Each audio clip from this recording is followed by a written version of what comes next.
Everyone నమస్తే అస్సలం వాలేకుమ్ welcome back to Mosin's world. ఈరోజు నేను మీకు ఎంతో టేస్టీ అయిన poha and banana milk shake ఎలా తయారు చేసుకోవాలో చూపించబోతున్నాను.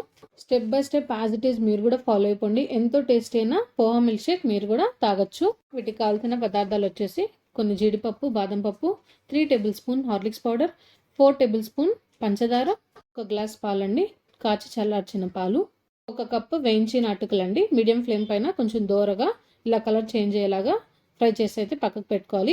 ఇవి కూడా వేయించిన పల్లీలు, 2 అట్టిపండ్లు, ఇవే అనమాట పోహా అండ్ బనానా మిల్క్ షేక్కి కావాల్సిన పదార్థాలు. అయితే ఇప్పుడు మనం బనానాని అయితే ఇలా పీల్ చేసేసి కట్ చేసి అయితే ఒక బౌల్లోకి అయితే పెట్టుకుందాము.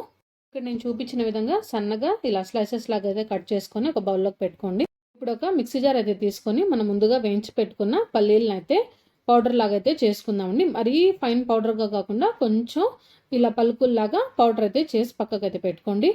ఇప్పుడు ఇంకో జార్ అయితే తీసుకొని అందులోకి మనం ముందుగా కట్ చేసి పెట్టుకున్న అరటికాయ ముక్కల్ని ఇందులోకి అయితే వేసుకుందాము. అండ్ ఇందులోకి 4 టేబుల్ స్పూన్స్ చక్కెర అండి, అది కూడా వేసుకుందాము.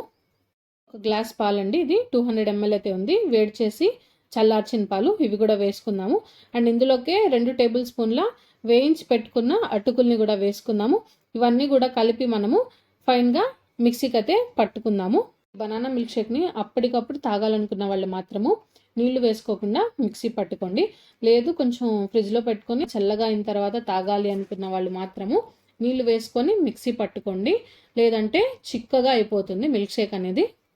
మన బనానా మిల్క్ షేక్ అయితే రెడీ అయిపోయిందండి. 2 గ్లాసులు అయితే తీసుకొని ఇప్పుడు మనం అందులోకి సర్వ్ అయితే చేసుకుందాము. ఇప్పుడు ఇందులోకి 1 టేబుల్ స్పూన్ మనం ముందుగా వేయించి పెట్టుకున్న అటుకులను అయితే వేసుకుందాము. అండ్ ఇదే మిల్క్ షేక్లోకి మనం ముందుగా పౌడర్లా చేసి పెట్టుకున్న పల్లీ పౌడర్ని కూడా హాఫ్ టేబుల్ స్పూన్ వేసుకుందాము. 2 ఐస్ క్యూబ్లు కూడా వేసుకుందామండి. పల్లీ పౌడర్ అనేది వేసినా బాగుంటుంది, వేయకపోయినా బాగుంటుంది. అండ్ ఇందులోకి 1 టేబుల్ స్పూన్ హార్లిక్స్ని కూడా వేసుకుందాము.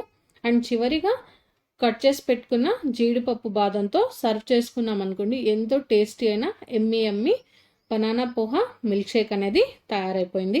నార్మల్గానే బనానా మిల్క్ షేక్ అనేది కొంచెం చిక్కగా ఉంటుంది కదా, ఇంకా ఈ హార్లిక్స్, అటుకులు అండ్ పల్లీ పౌడర్ ఇవి అన్నీ కూడా వేసిన తర్వాత ఇంకా చిక్కగా అవుతుంది.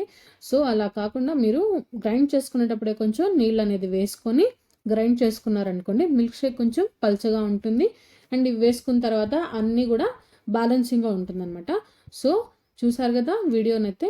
Please do like, share and subscribe to Mosin's world అండి.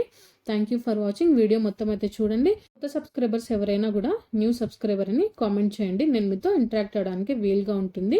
ఛానల్లో వీడియోస్ని అయితే చూస్తున్నారు, సబ్స్క్రైబ్ చేయకుండానే చూసి వెళ్ళిపోతున్నారండి.